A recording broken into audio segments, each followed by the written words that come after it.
definition of matter. Okay, so up to now in this chapter, what are the things we have studied? Just I am going to explain you. We have studied that the things around us are the matter. The things around us are the matter. Either that matter can be living, non-living, metallic, non-metallic, magnetic, non-magnetic. Okay. So whatever we see around us is a matter. Because how we can say that the given substance is a matter? Because each matter has its own mass and weight, and it occupies space. Okay. So air. If we see whatever we see around us is a matter. So the question arises about air. Okay, can we say that air is a matter? So as I have already explained, yes, air is also a matter because it has weight and it also occupies space. Okay, after that we studied that what cannot be the matter. So our expression, feelings, emotions, sadness, happiness, these all are not matter because they do not take a space. Okay, and they do not have weight, so they are not considered as matter. Otherwise, whatever we see around us is a matter. Even microorganisms that we can't see with our naked eyes, they are also matter. Okay. Yes. After that, we studied that properties of matter, and in last video we studied that the classification. Okay, so why do we classify? We classify the materials or things or matter to make our study easier. To make our study easier, we see many things around us. Okay, so we need to classify them. Okay, the things which are made up of wood, the things which are made up of metals. Okay, we learn that we classify the materials according to their structure, shape, size, color, state, living, non-living, metallic, non-metallic, magnetic, non-magnetic. These are the basis on which we classify the materials. So why do we classify? We classify to have the proper study and to know more about that substance, that material. Okay, so this much we have completed. Today we are going to see the states of matter. Okay, so whatever we see around us are found in these three states. Okay, for example, this book is solid, fan is solid, bulb is solid, bench is solid, duster is solid, we are solid. Okay, so what is liquid? Like water, blood. Okay, they are found in the liquid state.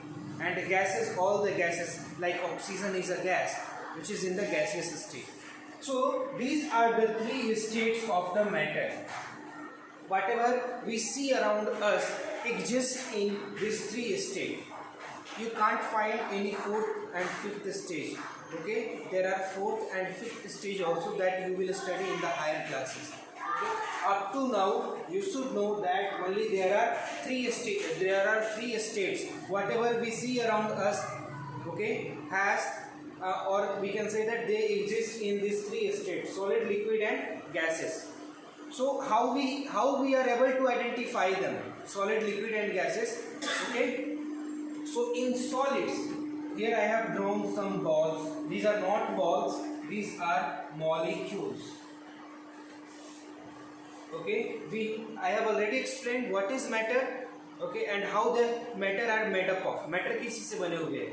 Okay, so matter is everything that we see around us, and they are made up of atoms or molecules. Matter is made up of atoms and molecules. So these balls are nothing but they are the molecules.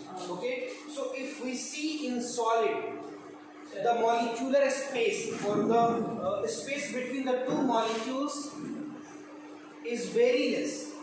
Space between the two molecules is very less. Okay, so these are solids. The space between the two molecules is very less, and they have the strong force of attraction.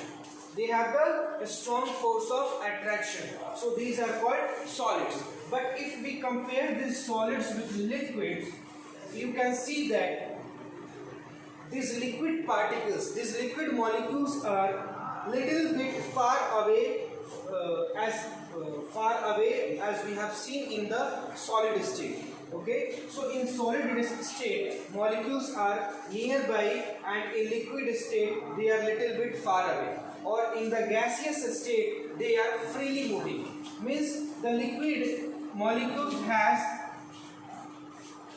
here we can write strong attraction. A strong attraction between the molecules, and it is that much strong that they have bind together very tightly. The molecules, you can see that very close to each other. But if you see the liquids, if we keep some solid, like this is solid, if we keep, it will not flow, because the molecules of this duster are tightly packed, and that's why it is solid. But if I keep some water on my hand, it will start flowing. It will start flowing, because if we talk about the molecular force of attraction, it has less